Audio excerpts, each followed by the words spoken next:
My name is Tom Langley. I used to be a customer service rep for an insurance company. One of those headset and laptop setups, answering calls from angry people about premiums and deductibles. It wasn't glamorous.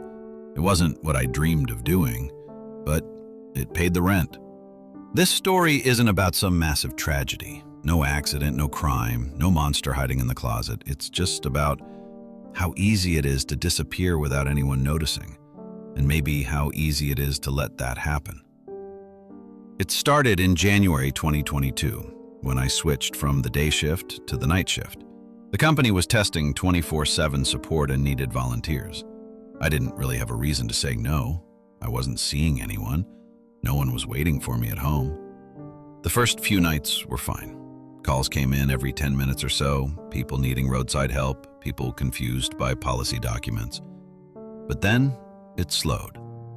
From 2 a.m. to 5 a.m., there were long stretches of nothing. Just me, the silence, and the soft hum of the building's HVAC system. That's when I started noticing the moments between things.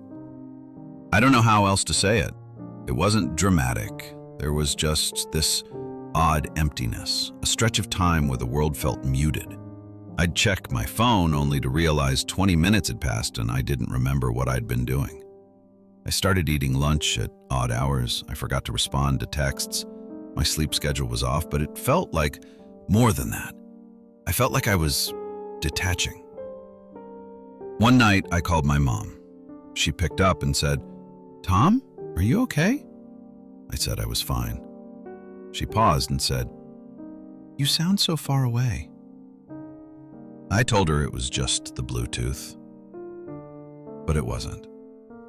I began leaving the office on my breaks just to hear traffic, just to remind myself I was still part of the world. But even that stopped helping. I started walking into rooms and forgetting why I'd entered. I forgot what month it was. Once I forgot my own age, had to look it up on a form. I didn't feel sad. I didn't feel anything.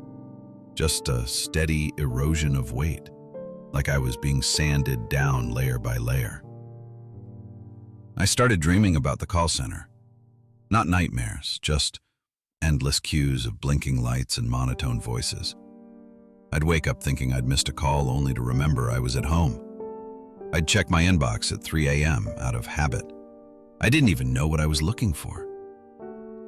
I once bumped into an old friend at the pharmacy. She said I looked tired. I said I was fine. She gave me a hug and it felt foreign, like I didn't know what to do with it. Here's the thing no one tells you about isolation. It doesn't always come from being alone. Sometimes it happens in the middle of work, surrounded by emails and hold music and small talk. You're there, technically, but not really. And this is where the story stops being just mine, because Janine, one of the other night reps, stopped coming in. No one said why. Her status in the internal system just said inactive. Her desk stayed empty for weeks. David, who worked tech support, started sleeping in his car between shifts. He said the silence in his apartment was too loud. And Sarah? She just quit.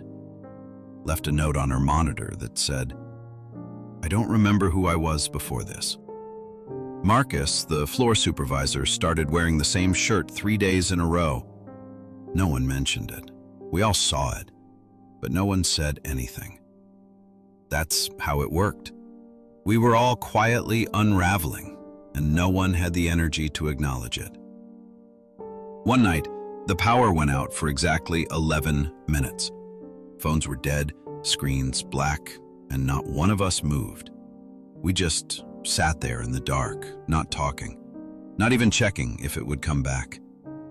It's not dramatic, I know. It's not the kind of thing you make documentaries about.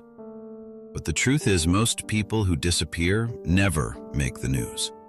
They just slowly stop replying, stop showing up, stop being remembered. I started writing letters to myself, short ones.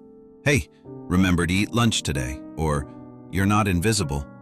I taped one to my bathroom mirror. "You're still here." Eventually, I started going to a group therapy session, just once a week. I didn't talk for the first 4 meetings, just listened. But hearing other people say what I couldn't put into words, I feel like a ghost in my own life, it helped. I quit that job last August. I work part-time now at a used bookstore. I talk to people again. I walk home with no headphones. I make small talk with the barista. I call my mom more often. I volunteer on Saturdays at a community kitchen. I started painting again. Not well, but I do it. There's still a silence in me, but it's not as heavy. And if you've ever felt yourself slipping like that, losing days, forgetting your voice, becoming someone even you wouldn't recognize, just know, you're not crazy. You're not broken. You're not alone. You just need someone to say, I hear you. So that's what I'm doing now. I hear you.